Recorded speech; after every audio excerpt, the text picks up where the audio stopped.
I have a fairly loud voice. It served me really well when I was a teenager and teaching swimming lessons. I could holler across the pool and kids, little swimmers would hear me. It didn't serve me so well when I was in elementary school. I decided to join the Glee Club. I don't know what grade I was in, anywhere between grade 3 and 5, maybe grade 2 and 5, I would suspect. And we were in a really old school, and they had big staircases that came down to a central hallway, and we'd line up on the steps to create kind of a cluster. And I can remember singing, I don't know what song, but I remember singing away to my heart's content.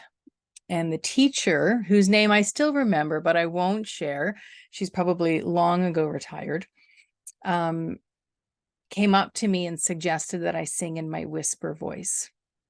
And I was absolutely crushed. And I, to this day, either do not sing or it's very few instances where I will sing out loud. It completely crushed me. And what it did is it told me that I don't have a voice, I suppose, when it comes to singing. And I share this with you, share this little bit of, the little girl in me and this vulnerability, I suppose, because it makes me think of psychological safety. And we didn't have the term back then, but it was still very much a thing. And that as leaders on our teams, it's so important to be aware of the words that we use and the impact that they can have, and to be always conscious of creating a safe space for our employees to have a voice and to feel like they can speak up, even if it's loud and maybe a little bit off key. I don't think that teacher knew the impact that her words had on me.